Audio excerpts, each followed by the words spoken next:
আমাদের প্রথম কর্মসূচি প্রথম দিন জুলাইয়ের প্রথম দিন কোটা সংস্কার থেকে রাষ্ট্র সংস্কার আলোচনা সভা।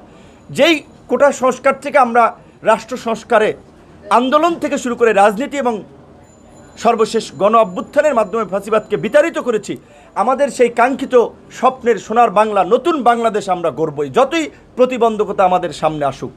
আমরা 16ই জুলাই যেদিন আবু সাঈদ আমাদের অনেকেই শহীদ হয়েছেন, তাদের প্রত্যেকের প্রতি আমাদের সম্মান শ্রদ্ধা, আল্লাহ পাক তাদেরকে বেহেশত নসিব করুক, যার যার ধর্ম অনুযায়ী তাদের উপরে শান্তি বর্ষিত করুক, আমরা দোয়া করি। কিন্তু এটা ভুলে গেলে চলবে না। কিছু ঘটনা আইকনিক, সিম্বলিক, আমাদেরকে ইন্সপিরেশন দেয়। আবু সাঈদের মৃত্যু ছিল আমাদের সমগ্র জাতির মধ্যে একটা স্পিরিটের জায়গা।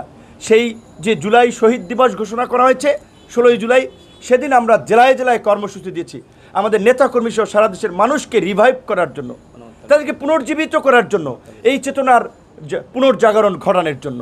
আমরা 25শে জুলাই উপজেলা পর্যায়ে আমরা দোয়া এবং আলোচনা সভা কর্মসূচি দিয়েছি, যেন আমরা সর্বস্তরের মানুষের মাঝে এই জুলাইয়ের স্পিরিটকে, জুলাইয়ের আত্মত্যাগ এবং এই যে নিঃস্বার্থ মানুষ, যারা কোনো রাজনৈতিক দলের কর্মী ছিল না, যারা পথ শিশু ছিল, যারা গার্মেন্টস কর্মী ছিল, বাসের হেল্পার ছিল, যারা ফুটপাতের হকার ছিল, এই সমস্ত সাধারণ মানুষ যে জীবন দিয়েছে, কাউকে এমপি বানানোর জন্য, নেতা বানানোর জন্য, এলাকায় কার আধিপত্য বিস্তারের জন্য তারা জীবন দেন নাই, সেইটা আমরা মানুষকে স্মরণ করিয়ে দিতে চাই।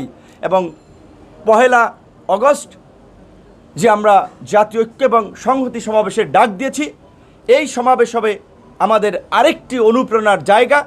52 ভাষা আন্দোলন থেকে শুরু করে মুক্তিযুদ্ধ, 90-এর স্বৈরাচার বিরোধী আন্দোলন সবসময় আমাদেরকে অনুপ্রেরণা দিয়েছে। এই গণ অভ্যুত্থানেও সেই ঐতিহাসিক শহীদ মিনারে, যেখানে বিভিন্ন রাজনৈতিক দল মত পথের মানুষেরা থাকবে।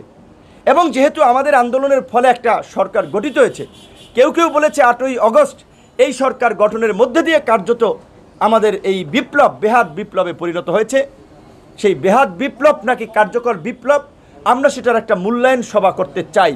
তাই আমরা 8ই আগস্ট আমরা এই গণ অভ্যুত্থানের প্রত্যাশা এবং প্রাপ্তি নিয়ে আমরা একটা মূল্যায়ন সভা করব। আমরা মনে করি যে এই বিপ্লব বেহাত হওয়ার পথে থাকলেও আমরা বেহাত হতে দেব না। সরকার ভুল পথে থাকলেও তাকে আমরা টেনে সঠিক পথে রাখব। সরকারকে জন আকাঙ্ক্ষাকে প্রাধান্য দিয়েই এই জুলাইয়ের আকাঙ্ক্ষা বাস্তবায়ন করতে হবে, রাষ্ট্র সংস্কার করতে হবে।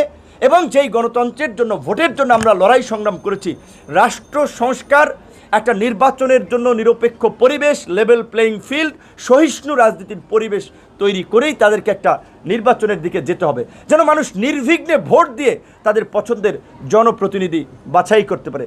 আমরা আশা করি এই জুলাই সনদ কিংবা জাতীয় সনদ ঘোষণার পাশাপাশি এই যে তৃণমূলের মানুষকে সেবা দেওয়ার যে প্রতিষ্ঠান স্থানীয় সরকার, এই স্থানীয় নির্বাচনের বিষয়েও সরকার একটা দিক নির্দেশনা আমাদের সামনে উপস্থাপন করবে।